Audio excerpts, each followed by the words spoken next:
நாங்கள் ஈரானோடு பேச்சுவார்த்தை நடத்தி கொண்டிருக்கக்கூடிய காரணத்தினால் எதிர்வருகிற 10 நாட்களுக்கு ஈரான் மீதான தாக்குதல் ஒத்திவைக்கப்படுகிறது. தாக்குதல்னா வலிமையான அட்டாக்கு தொடருவாங்க. அவங்க மின்சார நிலையங்கள் மீது தான் நடத்துவதாக சொன்ன தாக்குதல்கள் ஏப்ரல் 6ஆம் தேதி வரைக்கும் 10 நாட்களுக்கு ஒத்திவைக்கிறேன் என்கிற செய்திகளை சொல்லியிருக்கிறாரு. ஆனால் அதுக்கு அவர் என்ன சொல்றாருன்னா, ஈரான் கவர்மெண்ட் எங்களிடத்துல கேட்டிருக்குதுங்கிறாரு. ஈரான் கவர்மெண்ட் அபிஷியலாகவோ அன்அபிஷியலாகவோ இது தொடர்பாக அவங்களோட பேசவே இல்லை.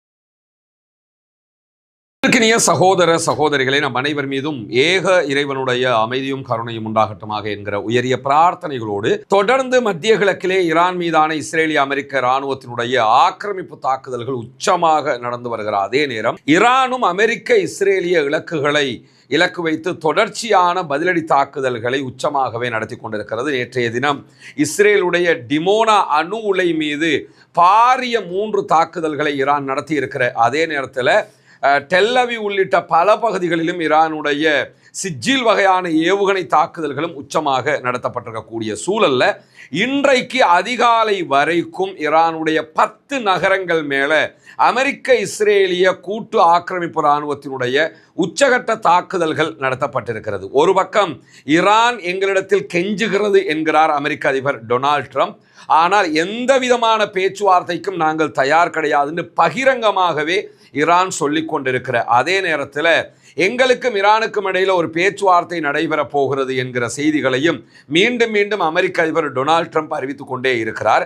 அதை தாண்டி பாகிஸ்தான் நாங்கள் ஒரு பேச்சுவார்த்தையை தொடர இருக்கிறோம் என்கிற செய்திகளையும் சொல்லிக் கொண்டிருக்கிறது. ஆனால் ஈரான் திட்டவட்டமாக இந்த பேச்சுவார்த்தைகள் அத்தனையுமே மறுதளித்து கொண்டிருக்கக்கூடிய ஒரு சூழல்ல பதிலடி தாக்குதல்களை மிக அகோரமாகவும் எதிர்த்தரப்பின் மீது நடத்தி கொண்டிருக்கிறது ஈரான். இந்த காலகட்டத்தில் 2 நாட்கள் 48 மணி நேர கெடு விதித்திருந்தார் ஈரான் மேல அமெரிக்க அதிபர் டொனால்ட் ட்ரம்ப். நீங்க ஹொர்முஸ் நீர்நிலை பகுதிகளை ஓபன் பண்ணணும்னா அது ஆல்ரெடி திறந்துதான் இருந்தது. இந்த யுத்தத்தின் காரணமாக அந்த பகுதிகளில் போகிற கப்பல் மேல தாக்குதல் நடத்த ஆரம்பித்திருக்கிறது ஈரான். எனவே அந்த தாக்குதல்களை நீங்க நிறுத்தணும். வித்தின் 48 ஹவர்ஸுக்குள்ள நீங்க நிறுத்தலைன்னு சொன்னா உங்க மேல நாங்க கடுமையான தாக்குதல்களை உங்களுடைய மின்சார நிலையங்கள் மேல நடத்துவோம்னு சொல்லியிருந்தாங்க. அதற்கு பதிலடியாக எங்களுடைய மின்சார நிலையங்கள் மேல நீங்க தாக்குதல் நடத்தினா நாங்கள் உங்களுடைய சொத்துக்கள் மத்திய கிழக்கில் இருக்கக்கூடிய நிலைகள் மேலே தாக்குதல் நடத்துகிறோம். அதே நேரம் மத்திய கிழக்கு நாடுகளுடைய எல்லா மின் நிலையங்கள் மேலேயும் தாக்குதல் நடத்துவோம். அதே போன்று இஸ்ரேலில் இருக்கக்கூடிய பாரிய மின் நிலையங்கள் உள்ளிட்ட எல்லா மின் நிலையங்கள் மேலேயும் தாக்குதல்களை நடத்துவோம் என்கிற செய்திகளையும் பதிலடியாக சொல்லியிருந்தார்கள். உடனடியாக அதுக்கு பிறகுதான் அமெரிக்க அதிபர் இல்லை எங்களிடத்தில் ஈரான் கேட்டுக்கிட்டு இருக்கிறாங்க, நாங்கள் சமாதானம் பேசிக்கிட்டு இருக்கிறோம் செய்தியெல்லாம் சொன்னார். அது ஈரான் மறுத்துருச்சு, ஏற்கனவே நம்ம சொல்லிட்டோம். இந்த நிலையில் இன்னைக்கு காலையில் திடீர்னு என்ன பண்ணுறாருன்னு கேட்டால் அமெரிக்க அதிபர் டொனால்ட் ட்ரம்ப் நாங்கள் ஈரானோடு பேச்சுவார்த்தை நடத்தி கொண்டிருக்கக்கூடிய காரணத்தினால் எதிர்வருகிற 10 நாட்களுக்கு ஈரான் மீதான தாக்குதல் ஒத்திவைக்கப்படுகிறது. தாக்குதல்னா வலிமையான அட்டாக்கு தொடருவாங்க. அவங்க மின்சார நிலையங்கள் மீது தான் நடத்துவதாக சொன்ன தாக்குதல்கள் ஏப்ரல் 6ஆம் தேதி வரைக்கும் 10 நாட்களுக்கு ஒத்திவைக்கிறேன் என்கிற செய்திகளை சொல்லியிருக்கிறாரு. ஆனால் அதுக்கு அவர் என்ன சொல்றாருன்னா, ஈரான் கவர்மெண்ட் எங்களிடத்துல கேட்டிருக்குதுங்கிறாரு. ஈரான் கவர்மெண்ட் அபிஷியலாகவோ அன்அபிஷியலாகவோ இது தொடர்பாக அவங்களோட பேசவே இல்லை. ஆனால் என்ன சொல்கிறாருன்னா, ஈரான் கவர்மெண்ட் கேட்டுக்கிட்டு இருக்குது. ஏண்டா உனக்கு துப்பில்லைங்கிறதுக்காக அவன் கேட்டுக்கிட்டு இருக்கிறாங்க சொல்கிறத நம்ம ஏற்றுக்கிற முடியாதுல்ல. ஆனால் அந்த மாதிரி ஒரு செய்தியை அமெரிக்க அதிபர் டொனால்ட் ட்ரம்ப் சொல்லிக் கொண்டிருக்கக்கூடிய சூழலில் தான் இந்த அறிவிப்பையும் இன்றைக்கு அவர் வெளியிட்டிருக்கிறார். அவருடைய ட்ரூத் சோஷியல் பக்கத்தில் தான் இந்த அறிவிப்பை வெளியிட்டிருக்கிறார். அதே நேரம் பேச்சுவார்த்தைகள் மிக நல்லபடியாக போய்கொண்டிருக்கிறதுங்கிறாரு. பேச்சுவார்த்தை நான் ஆரம்பிக்கவே இல்லைன்னு பாகிஸ்தானே சொல்லிக்கிட்டு இருக்கிறான். இந்த ஆள் கண்ணாடியை பார்த்து பேசிக்கிட்டு இருக்கிற மாதிரி தான் தெரியுது நமக்கு. நான் ஈரான் சொல்றதை போல இப்படியான சூழ்நிலையில் ஈரான் உடனடியாக ஒரு பதிலடியை கொடுத்திருக்கிறது. எங்க மேல நீங்க எந்த நேரத்தில் தாக்குதல் நடத்தினாலும் எங்களுடைய முதல் பதிலடி தாக்குதல் உங்களுடைய நெருக்கமாக இருக்கக்கூடிய துபாயின் மேலையும் அதே போன்று இஸ்ரேல் மேலையும் நடத்தப்படும். குறிப்பாக துபாயில் இருக்கக்கூடிய ஜபல் அலி மின் நிலையம், கடல் நீர் சுத்திகரிப்பு நிலையம், இந்த 2 மேலையும் அட்டாக் பண்ணுவோம் இருக்கிறாங்க. அபுதாபியில் இருக்கக்கூடிய பரக்கா அணுமின் நிலையத்தின் மேலே தாக்குதல் நடத்துவோம் இருக்கிறாங்க. அதே போன்று அல் தவீலா மின் நிலையத்தின் மீது தாக்குதல் நடத்துவோம் இருக்கிறாங்க. துபாயில் இருக்கக்கூடிய என்கிற மின் நிலையத்தின் மீது தாக்குதல் நடத்துவோம் இருக்கிறாங்க. அதே போன்று முகமது பின் ரஷீத் சூரிய சக்தி வளாகத்தின் மீது தாக்குதல் நடத்துவோம் இருக்காங்க. துபாய் ஒவ்வொரு நாட்டுக்கும் அவங்க சில பட்டியலை வெளியிட்டிருக்கிறாங்க. அந்த பட்டியலை வெளியிட்டு இங்கெங்கெல்லாம் அட்டாக் பண்ணுவோம் ரெடி ஆயிருங்கன்னு சொல்லியிருக்கிறாங்க. எனவே அமெரிக்க அதிபர் டொனால்ட் ட்ரம்ப் என்ன தாக்குதலை ஈரான் மேலே நடத்தினாலும் மின் நிலையங்கள் தாக்குதல்கள் மேல.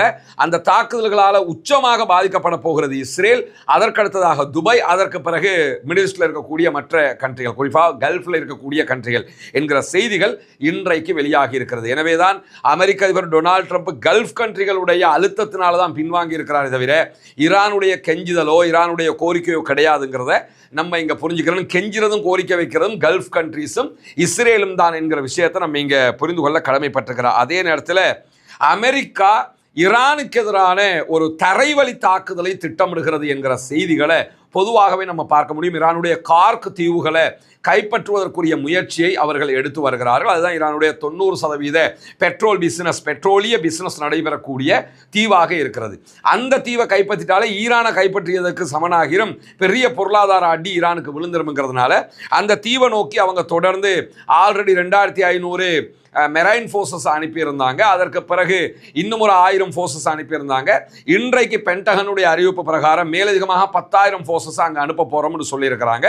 இதே நேரம் ஈரானும் இதை எதிர்கொள்வதற்கு பாரிய படைகளை, ஈரானுடைய தரைப்படைங்கிறது இஸ்ரேலை விஞ்சுகிற தரைப்படை, ஏன்னா அங்கே மக்கள் தொகையும் அதிகம்ங்கிற அடிப்படையிலையும் அவர்களுடைய இராணுவ பலம் அந்த தரைப்படை என்கிற விதத்தில், ஃபோர்ஸஸ் என்கிற விதத்தில், தலைகள் என்கிற விதத்தில் உச்சமாக இருக்கிறது என்கிற அடிப்படையிலையும் இன்றைக்கு ஈரான் வெளியிட்டிருக்கக்கூடிய அறிவிப்பில் என்ன சொல்கிறாங்கன்னு கேட்டால், இந்த கார்க் தீவை பாதுகாக்கிற விதமாக மாத்திரமே கிட்டத்தட்ட கார்க் தீவை பாதுகாக்கிற யுத்தத்திற்காக 1 மில்லியன் ஃபோர்ஸஸை நாங்கள் அதற்காக தயார் செய்து கொண்டிருக்கிறோம் பாசிச் படை அணி சார்பாக அப்படிங்கிறாங்க.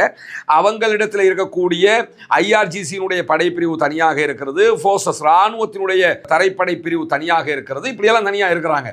இவங்க சொல்லக்கூடிய இந்த 1 மில்லியனுங்கிறது ஃபசீஜ் படைப்பிரிவை சேர்ந்தவங்க, ஆல்ரெடி அவங்க ட்ரெயின் பண்ணப்பட்டவங்களாக இருப்பாங்க.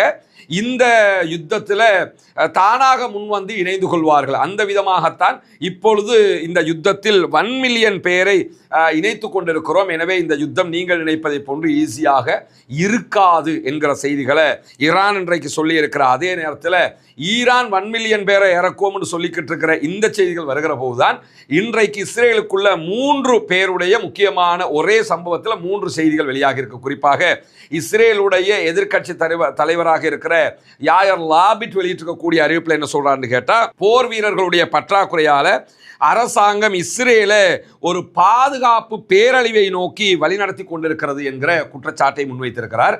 நமக்கு யுத்தம் நடத்துறதுக்கு ஃபோர்ஸஸ் கம்மியாக இருக்கிறாங்க, எனவே இது பெரிய பேரழிவாக போயிடும். ஆல்ரெடி லெபனானுக்குள்ள தரைவழி போர் நடந்து கொண்டு இருக்குது, அதை தாண்டி நீங்கள் ஈரானுக்குள்ளே போகிறோம், அங்கே போகிறோம், இங்கே போகிறோம்னா அது பெரிய அழிவாக போயிடும் அப்படின்னு சொல்லி எச்சரிக்கை விடுத்திருக்கிறார். அதே நேரம் புதன்கிழமை இஸ்ரேலுடைய கேபினெட் சேர்ந்தது, வார் கேபினெட். அங்கே 2 கேபினெட் வச்சிருக்கிறாங்க. ஒன்று சாதாரணமான கேபினெட் அமைச்சரவை, 2வது வார் கேபினெட், இந்த யுத்தத்திற்காக உருவாக்கப்பட்ட அமைச்சரவை. வார் கேபினெட்டில் அவர்களுடைய இராணுவ படை தளபதி இயால் ஜமீரும் கலந்து கொண்டிருந்தார். அதில் அவர் பேசுகிற நேரத்தில் என்ன சொல்லியிருந்தாருன்னு கேட்டால், கடுமையான ஆளணி பற்றாக்குறை, நம்ம வார் பண்ணுறதுக்கு நமக்கு சோல்ஜர்ஸ் பற்றாக்குறை கடுமையாக இருக்கிறது.